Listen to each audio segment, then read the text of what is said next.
दोस्तों, हमारे धार्मिक ग्रंथों में एक से बढ़कर एक अजीब और अनोखे पात्रों का जिक्र आता है। और ऐसा ही एक पात्र है रामायण में आने वाली राक्षसी ताड़का, जो कि एक बेहद ही बलशाली राक्षसी थी। और उसके प्रकोप से आसपास के राजा ही नहीं बल्कि महान तपस्वी भी डरा करते थे। आइए इस वीडियो के माध्यम से जानते हैं कौन थी ताड़का।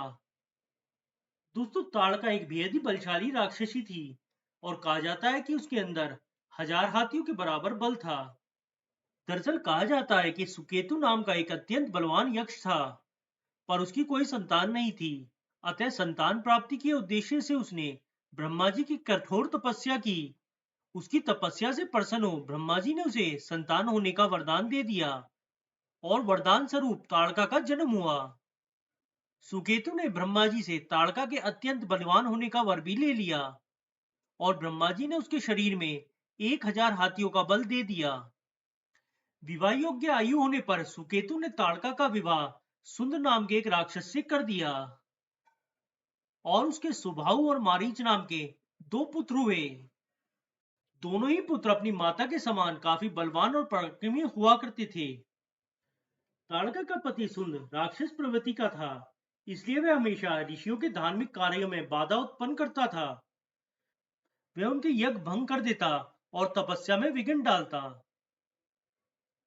एक दिन उसने ऋषि अगस्त के आश्रम पर आक्रमण कर दिया, जिससे क्रोधित हो ऋषि ने सुंद को भस्म कर दिया। पति सुंद की मृत्यु की खबर सुन ऋषि पर क्रोधित हो गई और अपने दोनों पुत्र सुबाहु और मारीच को लेकर ऋषि अगस्त के आश्रम पर हमला कर दिया। ताड़का के स्त्री होने के कारण ऋषि ने उसका वध नहीं किया, लेकिन उन्होंने ताड़का को श्राप दिया कि वह सुंदर स्त्री से कुरूप महिला बन जाए। इसके बाद अत्यंत सुंदर मानी जाने वाली ताड़का नरभक्षी और कुरूप स्त्री बन गई।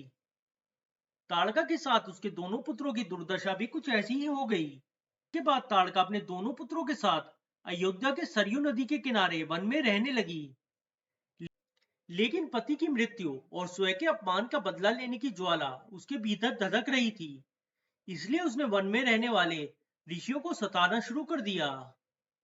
ताड़का और उसके दोनों पुत्र ऋषियों के यज्ञ में बाधा डालते थे और अपनी शक्ति से ऋषि मुनियों की हत्या कर उनका भक्षण करते थे। इस तरह ताड़का का प्रकोप उस वन में दिन प्रतिदिन बढ़ने लगा और उस वन को ताड़क वन कहा जाने लगा, जहां जाने से सब लोग डरने लगे। अयोध्या के सरयू नदी के किनारे ही महान ऋषि विश्वामित्र का भी आश्रम था। विश्वामित्र नियमित यज्ञ करते और दैवीय अस्त्र आदि का निर्माण करते, लेकिन ताड़का अपने पुत्रों के साथ विश्वामित्र के यज्ञ में भी बाधा उत्पन्न करने लगी। ऐसे में यज्ञ पूरा न होने से अस्त्रों के निर्माण कार्य भी पूरा नहीं हो पाता था। एक बार जब फिर विश्वामित्र यज्ञ कर रहे थे, तब ताड़का के पुत्रों ने उनके यज्ञ को विध्वंस कर दिया। यज्ञ के लगातार भंग होने से विश्वामित्र ताड़का और उसके पुत्रों से अत्यंत क्रोधित थे। उनके पास ताड़का और उसके पुत्रों को नाश करने के लिए उचित पराक्रम और अस्त्र भी थे, लेकिन प्रतिज्ञा के कारण वो ऐसा करना नहीं चाहते थे। तब ऋषि विश्वामित्र अयोध्या नरेश दशरथ के पास गए और उनसे सहायता मांगी। विश्वामित्र के कहने पर राजा दशरथ ने भगवान राम और लक्ष्मण को उनके साथ भेज दिया। उसके बाद अयोध्या के ये दोनों राजकुमार विश्वामित्र के आश्रम की सुरक्षा करने लगे। एक दिन ताड़का के पुत्र सुबाहु और मारीच ने एक बार फिर ऋषियों के आश्रम पर आक्रमण किया और यज्ञ में बाधा डालने लगे। तभी राम और लक्ष्मण ने अपने धनुष बाण से उन पर आक्रमण कर दिया। श्री राम के धनुष बाणों से सुबाहु की मृत्यु हो गई और मारीच काफी दूर जा गिरा। अपने पुत्रों की ऐसी दुर्दशा देख ताड़का अत्यधिक क्रोधित हो गई और वो भगवान राम पर बड़े बड़े पत्थरों से हमला करने लगी। तब विश्वामित्र ने भगवान राम को ताड़का का वध करने के लिए कहा।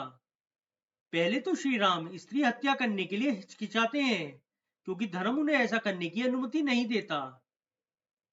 लेकिन विश्वामित्र का आदेश पाकर वो ऐसा करने के लिए मान जाते हैं, क्योंकि ऋषि उन्हें समझाते हैं कि ताड़का एक स्त्री नहीं बल्कि एक राक्षसी है। इसके बाद भगवान राम एक ही बाण से ताड़का का वध कर देते हैं।